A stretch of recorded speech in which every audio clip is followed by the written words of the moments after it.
Hi, Ramy. So today we're here with Ramy Yaacoub, who is the founder and executive director of Tahrir Institute for Middle East Policy. Ramy, it's such an honor to be with you.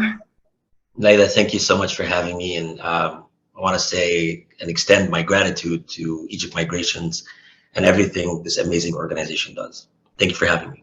You are far too kind. Thank you for those for the shout out. Of So we're course. just gonna dive right into it. Can you share you and your family's migration story from Egypt?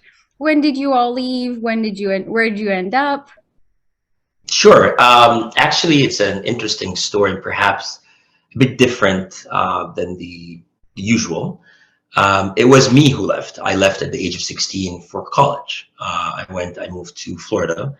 I will say that almost my entire family on both sides, my mother's side and my father's side, we didn't have really any immigrants outside of Egypt. And I'll attribute that to us being lucky and blessed in the sense of like there was not an economic or financial need to leave. Our roots are very deep in Cairo, at least on my father's side. Hundreds of years that we can trace, many hundreds of years. And there was the sense that kind of migration or immigration, forgive me, is something that is not looked down upon, but rather the people who need to leave, and there's no reason why to leave. So I was the first to leave. I left for college, but I knew on the onset of me leaving that I wanted to start a life somewhere else. And I'll say it was kind of, and I noticed and realize this now, the privilege that motivated that in the sense of, I want to write my own story. I want to prove myself away from my family. And I realized that the amount of excessive privilege that is given in that context, for sure. So yeah, I stayed. And then separately, my parents decided to move to Canada. Again, for very privileged reasons, if you will, in the sense of like, oh, we want easier life with, for multiple reasons. As time went by, my sister moved, uncles moved, and perhaps sometimes out of necessity, at that point, that privilege just was not there anymore for some of them. Also, things changed. So it was a decision that was motivated out of privilege, but rather ended up being, in hindsight, the right thing to do out of necessity. So I moved to the U.S. when I was 17 for university, and I stayed. But a part that is fairly unique also in the privilege that I have is that different from not all but many migrants is that I had never until this year I had never spent more than 9 months or 10 months outside of Egypt, even having moved to the Western Hemisphere. So there were times that within the first 15 years, or sorry, 11 to 15 years that I had moved to North America between the United States and Canada, I traveled back to Egypt 2 or 3 times a year.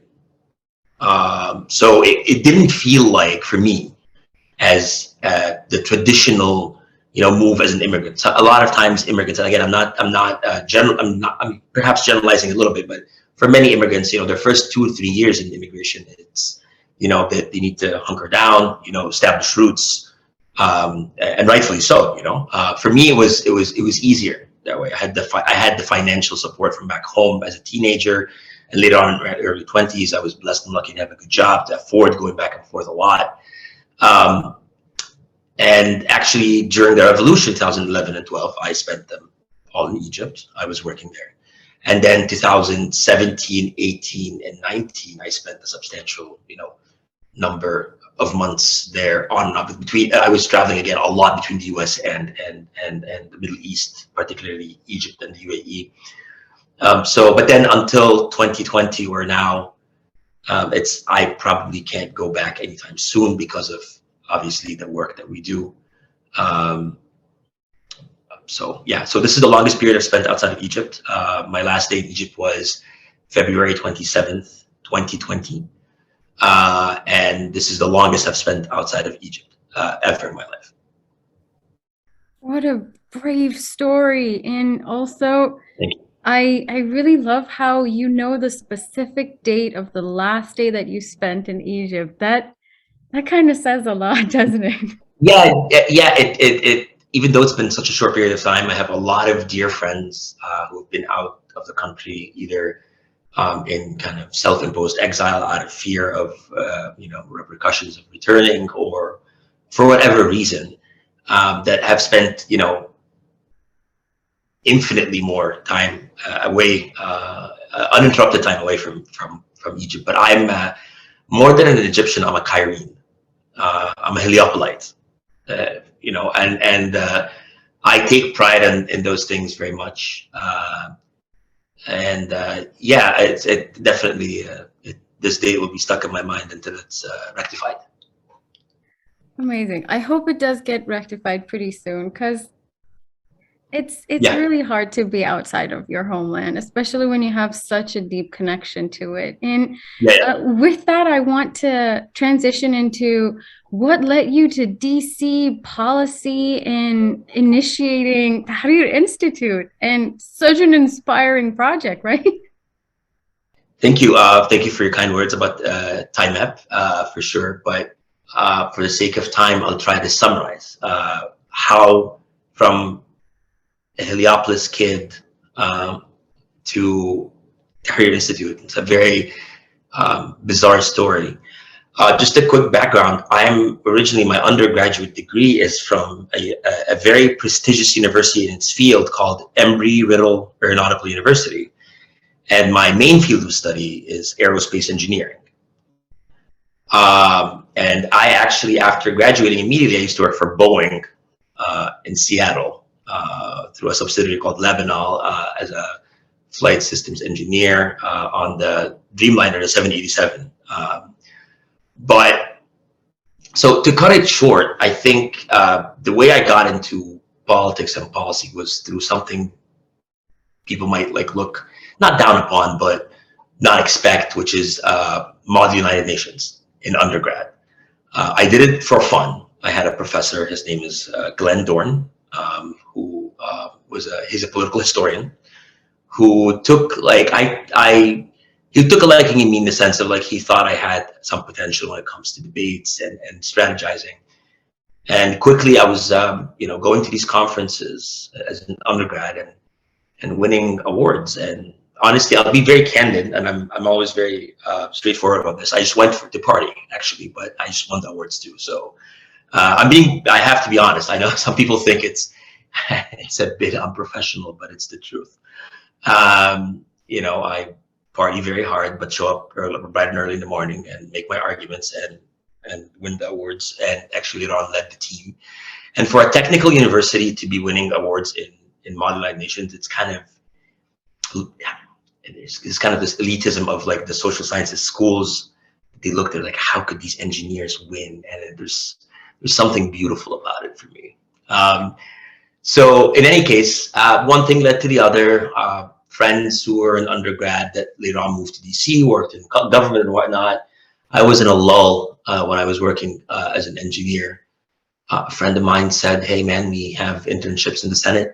Do you want to come in?" Now, mind you, I was a 24-year-old kid who's making close to $100,000 a year as an engineer with overtime. And I left that and I moved to DC to take an internship for free, $0,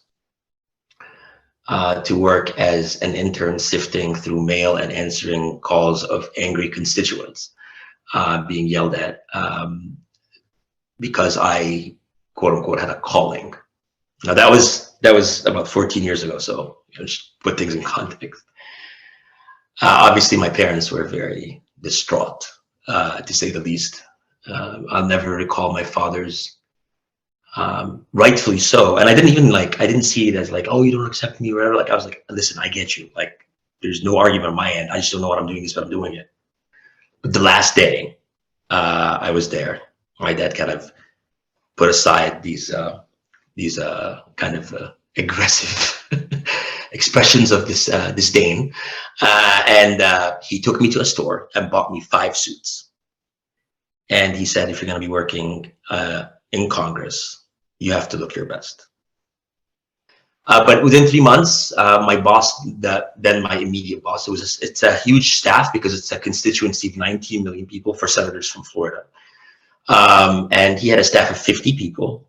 He had a huge staff for national security and defense. And 2 of them stand out, particularly Christopher Capel and Monica Thurman. Christopher was his head of defense legislation issues, and he took a liking in me. And then he was like, okay, this guy, we need to keep him on board for a lot longer than those 3 months. And I stayed for a long while, and then, got kind of promoted to the team.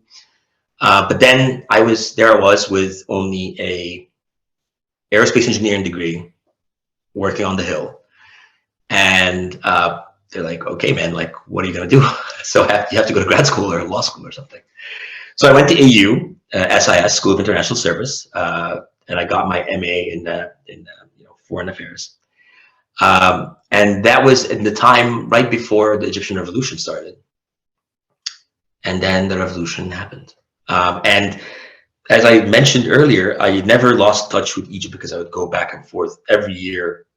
So when the revolution started, on the 25th of January, I was in Las Vegas on a fun trip. And then I was looking at Twitter, and because I was in Cairo 10 days before that, and I came back, and then I was in Vegas on this planned trip with friends, and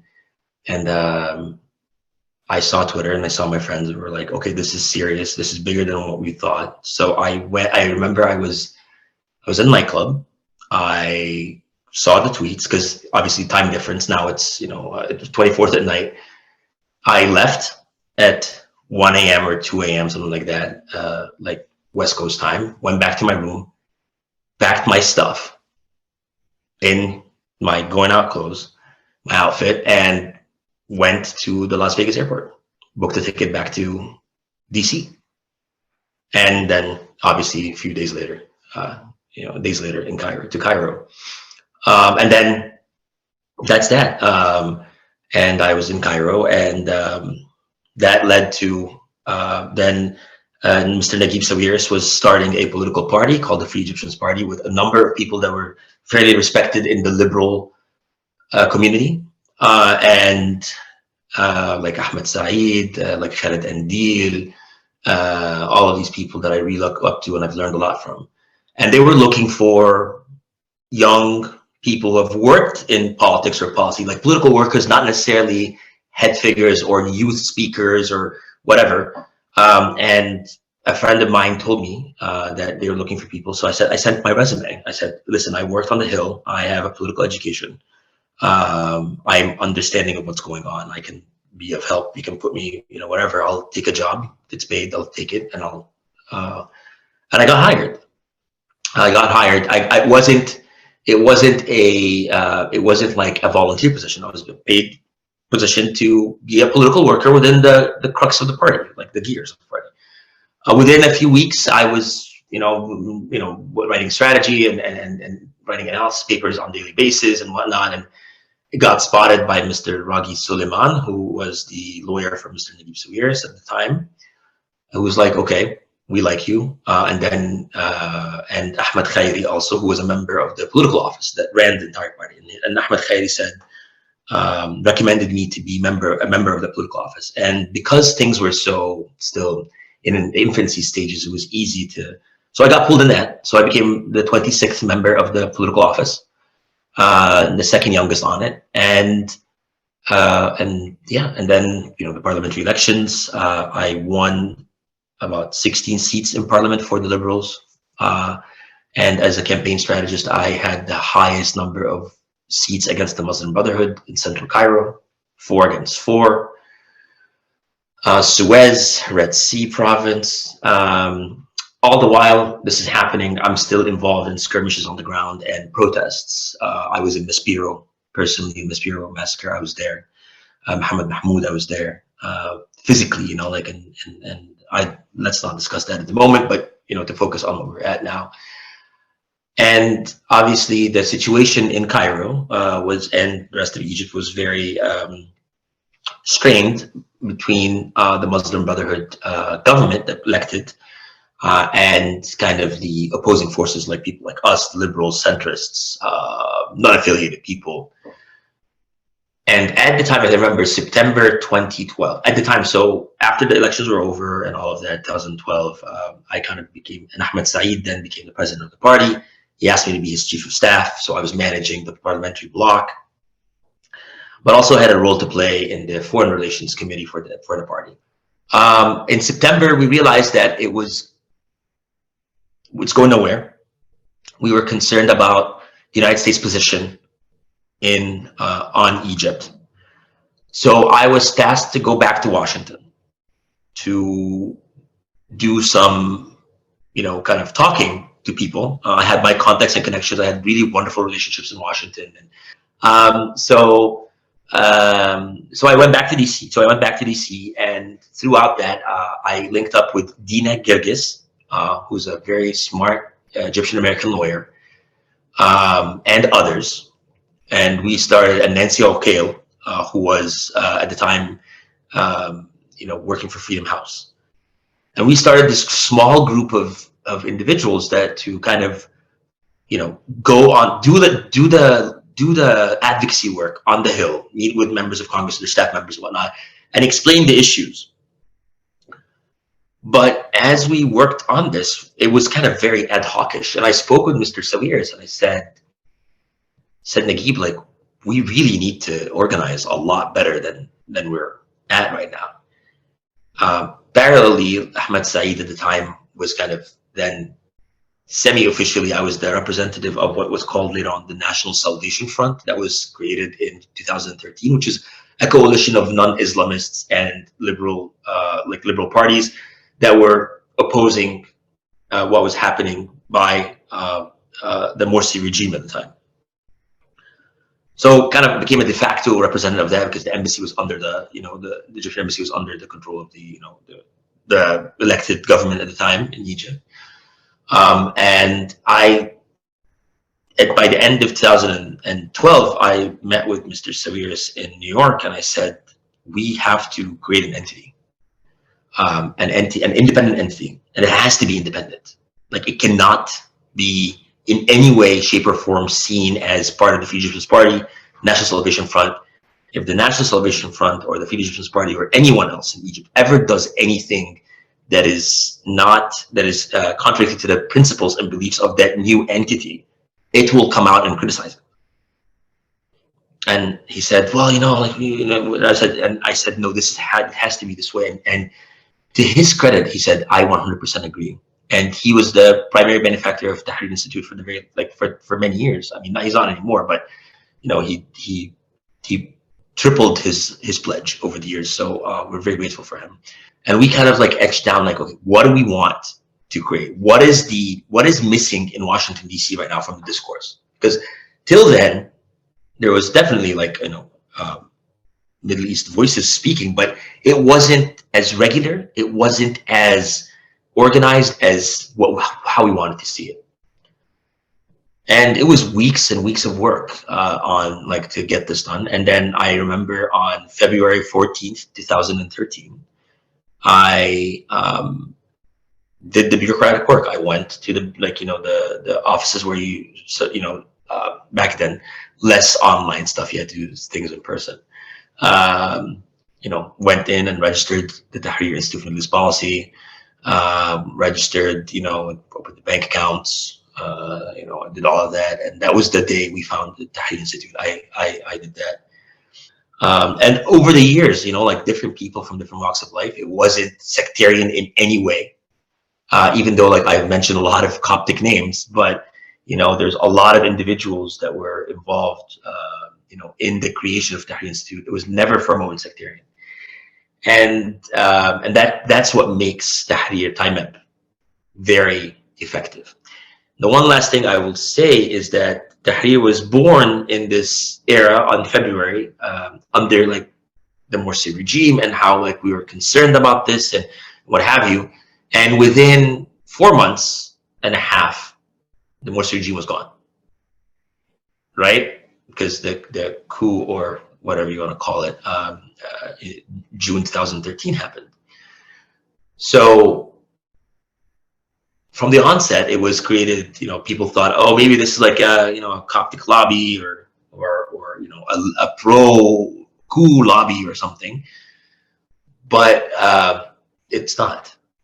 You know, the principles of Tahrir Institute is to advocate for voices from the ground, analysts from the Middle East. Obviously, we started with a very heavy Egypt focus. Now we've diversified substantially. We have presence in many countries. We're very proud of that, but we stick by principles and values that are liberal, small L, not capital L, in a sense of, you know, liberty, you know, good governance, transparency, rule of law, if there's law. So I'll stop here. I spoke a lot.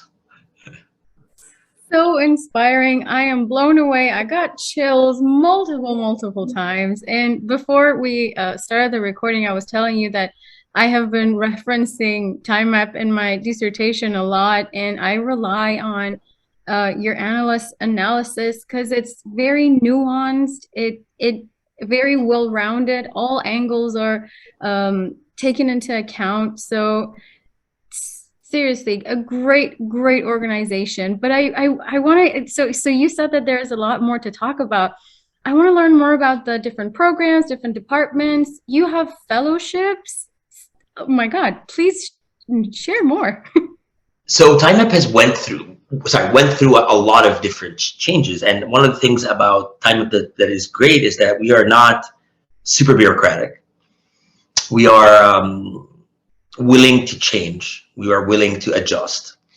Initially, for example, we were very, like the first 3 years or so, we were very heavy on research. Heavy, like not just, and mind you also, and I'll say this, and we're proud of that, we don't really publicize our advocacy work at all.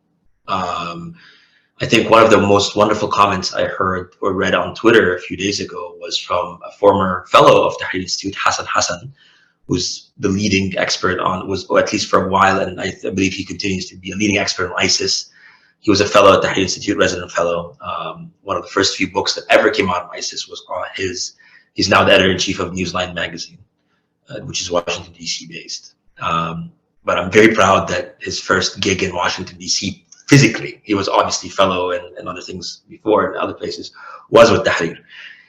We're very honored and proud of that. But I will say that one of the beautiful things that he said, and rightfully so, is that TIMEP has done a lot of work, which is, I'm obviously always humbled and grateful when people say that, but what he said, which was important, was that TIMEP does a lot of work publicly, but also privately. So we have a very powerful advocacy department. And I will say that with pride, because it was the very hard work from day one of tens of people that continue to be in the Institute or have moved on and done bigger and better things. But so that's one thing. Our advocacy department is very powerful, and we're very proud of that. And I think it's a big testament as to why Tahrir is taken seriously. It's because when we talk about things, we don't just do it out of wanting to just meet with people. When we have something to say, we say it, and we make sure it's concise and it's on point.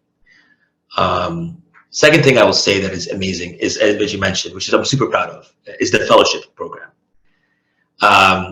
So the fellowship program went through it kind of like a really maturity of this program. And I'll say, when it started off, our fellows were the ones who were carrying Tahrir Institute's name and like lifting it up. A lot of our fellows initially were people that were like, we believe in you, so we will join you as a fellow to promote you, if you will. And we were honored, and for sure. But now it's our turn to give back. And I think thanks to our managing director, Ramys, she has really truly revamped our fellowship program. And I think she best describes it better, far better than I do. But we are very proud of what our fellowship program has become, and how amazing the candidates we've had last year and this year. But also we have a different type of fellowships who are people who have been with us for a long time, people like Timothy Keldis and Muhammad Nashed, who are seasoned, and they help us with our policy work in a more in-depth way. I'll say our younger fellows, I'm not saying this to be ageist, but they're vibrant, they're full of new ideas, and they have a lot of notches on their belt. They've done a lot and do a lot more in the future, but they certainly carry Tahrir Institute's name, and we're honored and proud to have them all. But those obviously fellowships are limited in time rather than the other sort of fellowships. And finally, I want to speak about that very quickly, is the Bassem Sabri Fellowship, which was our flagship fellowship, which was named after our late friend, Bassem Sabri, who passed in a very tragic accident. And that fellowship is more for aspiring younger, people from the region who want to come to DC, and this is an in-person fellowship. Yeah. And with that, I want to go into what you have found the most rewarding, or what surprises you faced, good surprises you faced along the way. In this field, there are not many good surprises. I can't even count them on one hand. I will say what is rewarding is that one of those not very good surprises is resolved. That's always rewarding on a daily basis. I think I'll tell you one thing that was felt fairly rewarding today, and perhaps not being a politician here, but just not dodging your question. Today, literally about an hour and a half ago, we were having an internal meeting, and someone brought up one of our team members, Candace Hetchler, brought up a fact that, hey guys, we were talking about planning, events, and we do this, obviously we have a lot of internal meetings on planning things, moving forward, as you guys do and everybody does. And we were talking about, planning our 10-year anniversary, planning for the events and who's going to be speaking and whatever. And this is a year away, by the way. We're not there yet. It's a year away, but we like to plan things ahead. But it's been on the agenda for a while, but it's not the first time I saw it, but it really hit me hard. Seriously, you need to be so proud of 10 years. It's a lot. And not yet. We're at 9 now, but I'm just saying, we're getting there. Let's hope we survive this. I don't want to jinx it. I gotta say, we still have a year ahead of us, so pray for us that we'll make it till February 2023. Almost there. Super proud of you. We at Egypt Migrations are super, super, super proud of your work. But I do want to get into the not so exciting parts. So what were some of the challenges and some of the not so good surprises that you have faced in this line of work? First of all, the threats, whether towards us as core staff or members of fellows, interns, former colleagues on the ground. I mean, our work is depressing. I have a lot of personal friends in jail in Egypt who are not as lucky. I have a lot of people that I respect who are not my friends who are in jail in Egypt. Right? People that we used to work with have perished forever. You're working against the tide that is not going to change. It won't. It will not. The occasional, being branded as an enemy of the state on Egyptian television, or to be accused of being a member of the Muslim Brotherhood when you are the representative of the National Salvation Front against the Muslim Brotherhood in Washington, D.C. As to hearing day in and day out the awful stories of people and loved ones who have people who are in jail for many years, and the torture, the lack of communication, I think it's not, and people do burn out. We have a lot of people in our team over the years that have burnt out completely and had to leave the team because It's just too much. It is depressing. It is beyond depressing, and you have to take this and then filter it in like a 2-page memo to speak about it for 30 minutes and make sure, damn sure, that you deliver the essence of it. So it's not like we don't have happy stories that we work on at all. Like none. Our job is to give voice to the voiceless or to highlight issues. Not to say that there isn't great things in the region at all, but this is not my job, right? My job is to try to fix things to the best of our ability, to highlight, and you're helpless, because we're not an institute, an organization that is out there to be able to fix things. Our job is to highlight things. So you're just walking with a lantern in the dark, trying to like show people what's happening and hoping that they will take a liking to it. So thank you for being so honest about this. The highs can be really, really amazing and rewarding. The lows can be so crushing, and that's what we're dealing with. And with that, I do want to go into my last question, which is, what advice do you have for others who want to follow a similar path, either to contribute to Tahrir Institute, or start an organization of their own? Okay, so let's take the easiest one first, which is contributing to Tahrir. The more the merrier. You're more than welcome. info@timep.org. Shoot us an email. We're responsive. Tweet at us. We'd be honored. If you have something legitimate to say and you're good at writing or good at whatever you do, that's what we're here for. So a little bit of shameless, advertising here. We live for supporting voices, young and old, from throughout the region, men, women, and everything in between. All ethnicities, all religions, or non-affiliated folks. That's what we're here for. So that's the easy part. Done. Second easiest part is starting an organization. I'll tell you what you need to do. You need probably a prepaid check to some government agency, 2 couple forms that you need to fill out, and you have yourself 501c3. That's easy to do.